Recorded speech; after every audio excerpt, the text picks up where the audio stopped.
उज्ज्वल भवितव्य आपल्या मुलामुलींचं सर्वाधिक योगदान नॅशनल इंग्लिश मीडियम स्कूलचं होय। आदर्श एज्युकेशन सोसायटीचं national English medium school Nadgive उच्च शिक्षित अनुभवी स्टाफ 10वीचा 100% रिझल्ट, डिजिटल शिक्षण प्रणाली, सुसज्ज लायब्ररी आणि लॅबोरेटरी, स्पर्धा परीक्षा मार्गदर्शन, कला क्रीडा सांस्कृतिक क्षेत्रासाठी प्रोत्साहन आणि व्यक्तिमत्व विकास यासह अनेक सुविधा। प्री प्रायमरी ते 10वी आजच आपल्या पाल्याचा प्रवेश निश्चित करा।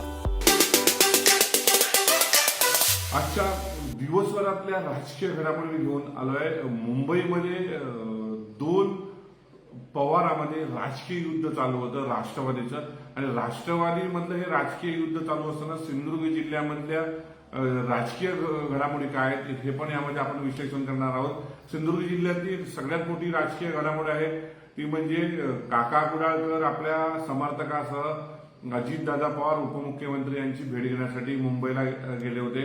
यावेळी त्यांची भेट घेतल्यानंतर ही घटना समोर आल्यानंतर राष्ट्रवादीचे जयंत पाटील यांच्या आदेशानुसार राष्ट्रवादी जिल्हाध्यक्ष अमित सामंत यांनी काका कुडाळकर यांच्यासह 9 जणांची राष्ट्रवादी पक्षातून हकालपट्टी केलेली पाहायला मिळते।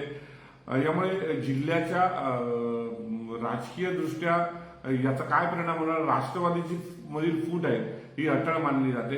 याआधी पहिल्यांदा जातोय मुंबईच्या घटनाक्रमांकडे। मुंबईमध्ये आज सकाळी 11 वाजता अजितदादांनी एक जोरदार शक्ती प्रदर्शन केलं। देवगिरीवरून त्यांचं जे शक्ती प्रदर्शन सुरू होतं ते थेट मुंबईमध्ये पाहायला मिळालं। मुंबईमध्ये अजितदादांनी आपल्या राष्ट्रवादीच्या सगळ्या आमदारांची बैठक बोलवली होती। यामध्ये काय होणार याकडे लक्ष लागलं होतं। 53 आमदार कुठे जाणार याकडे लक्ष होतं, कारण शरद पवारांनी पण दुपारी बैठक बोलवली होती। यामध्ये जी आकडेवारी येते त्यामध्ये 30 आमदार जे आहेत हे अजितदादांच्या बैठकीला उपस्थित होते। त्यामुळे अजितदादांकडे 53 पैकी 30 आमदार झुकलेले पाहायला मिळतात। म्हणजे अजितदादांच्या गोटामध्ये 30 आमदार आहेत आणि 13 आमदार आहेत ते शरद पवार यांच्या बैठकीला उपस्थित होते। त्यामुळे उरलेले जे आमदार आहेत 10 आमदार काय हे 10 आमदार जे आहेत ते अद्यापपर्यंत तटस्थ असलेले पाहायला मिळत आहेत। त्यामुळे हे 10 आमदार नेमकी भूमिका काय घेणार याकडे लक्ष लागून राहिले। जर शरद पवार अजितदादांनी स्वतंत्र गट स्थापन केला तर 53 पैकी किमान 36 ते 37 आमदारांची त्यांना नवीन गट स्थापन करण्यासाठी गरज असणार आहे। त्यामुळे नाहीतर त्यांच्यावर अपात्रतेची टांगती तलवार येऊ शकते।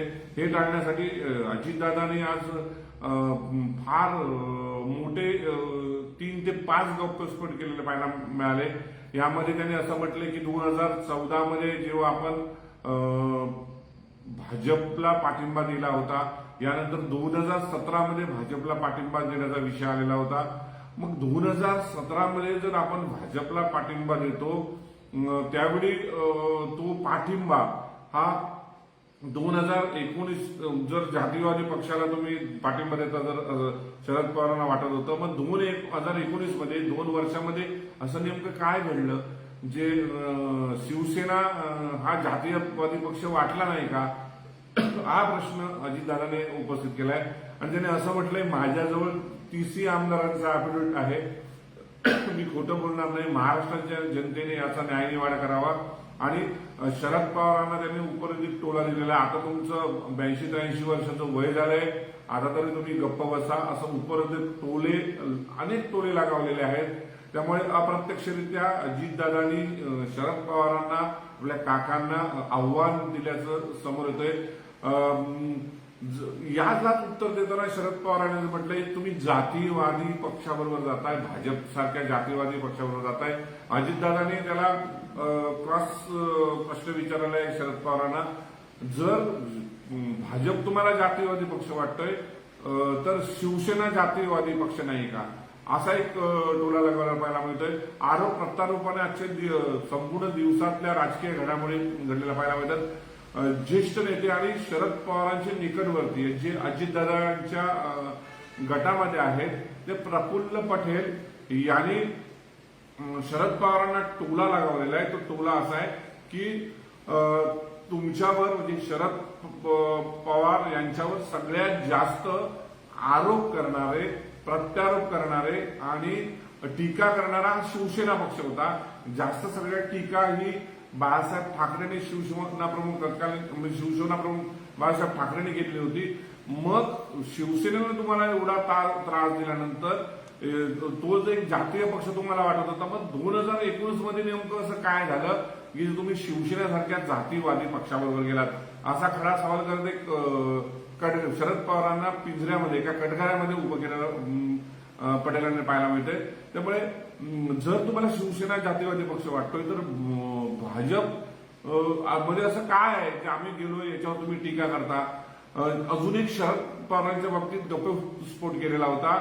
आपण स्वतः देवेंद्र फडणवीस, भाजपचे नेते प्रफुल्ल पटेल, छगन भुजबळ हे सगळे एकत्र बसलेलो होतं. त्या बैठकीला शरद पवार सुद्धा होते आणि त्यांनीच आपल्याला 2019च्या शपथविधीला जाण्यासाठी सांगितलेलं असा एक गप्पस्फोट केलेला पाहिला होता. एकंदर सगळ्या ह्या घडामोडीमध्ये छगन भुजबळाने पण टीकेची जोड जी आहे ही उडवलेली आहे आणि त्यांनी असं म्हटलंय की बडवे कोण आहेत, बडवे शब्द वापरलेला आहे. राष्ट्रवादीमध्ये बडवे कोण आहेत, त्यामुळे ह्या बडव्यांमुळेच या सगळ्या घटना घडल्या.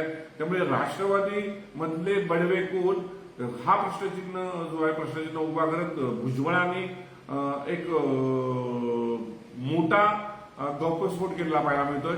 यानंतर अतिशय जवळचे जे मंत्रिपदाची शपथ घेतले धनंजय मुंडे यांनी आरोप केलाय, जेव्हा जेव्हा ज्या घटना घडतात तेव्हा आरोपीच्या पिंजऱ्यामध्ये अजितदादांना लोटलं जातं, त्यांच्यावर सातत्याने टीका होती. मग ही टीका का होती ही पण धनंजय मुंडेंनी म्हटलंय. अजितदादांना तुम्ही का टार्गेट करता, प्रत्येक गोष्टीमध्ये अजितदादांना टार्गेट केलं जातं.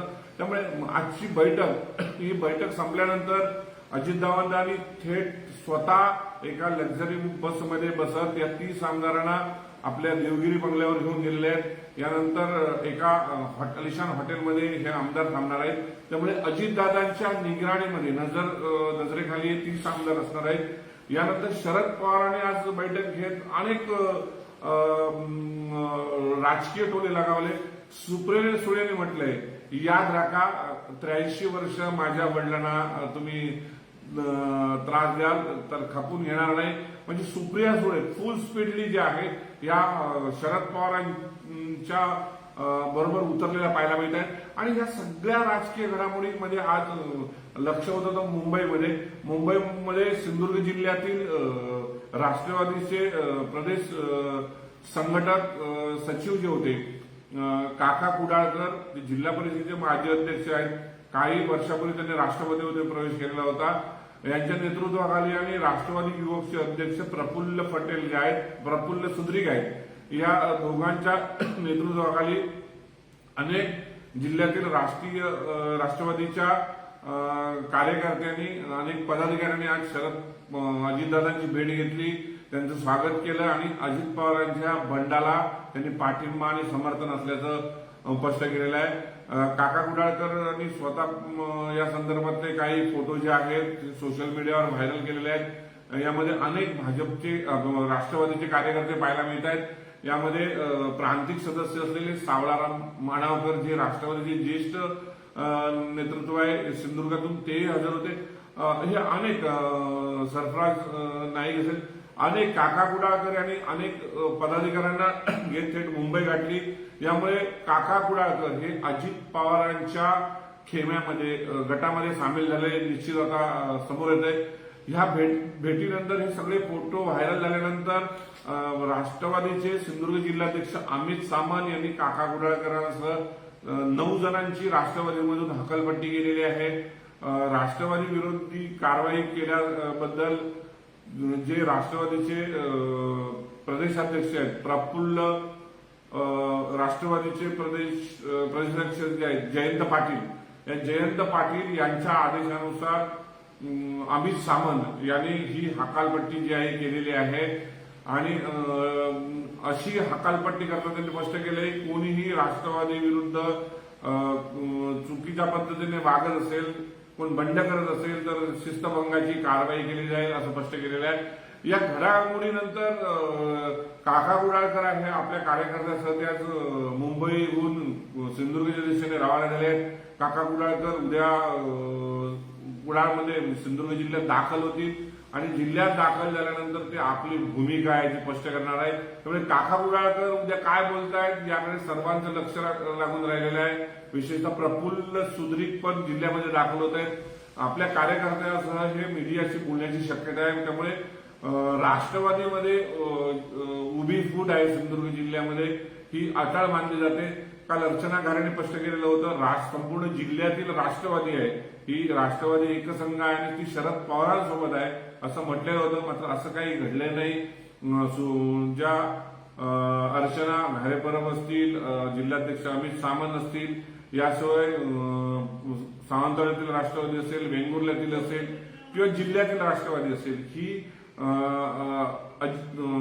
शरद पवारांसोबत असताना पाहायला मिळाली. परंतु आज थोडी पडझड झालेली आहे.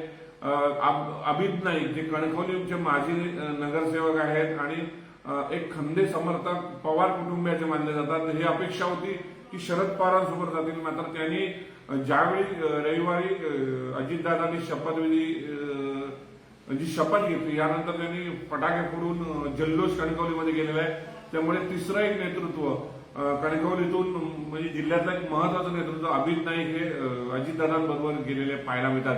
त्या सगळ्या घडामोडीकडे सगळ्या जिल्ह्याचं लक्ष लागून राहिलंय. उद्या काका गुडाळकर काय बोलणार, नेमका काय समाचार घेत आहेत हे. परंतु जी माहिती आता येते अजित पवारांची जी राष्ट्रवादी काँग्रेस आहे या राष्ट्रवादी काँग्रेसचं नेतृत्व आहे जिल्ह्यातलं हे काका गुडाळकर अभित नाईक यांच्याकडे जाऊ शकतं. दोघांपैकी एक किंवा अन्य काही स्पर्धेत असेल तर त्यांची जिल्हाध्यक्षपदी निवड होऊ शकते.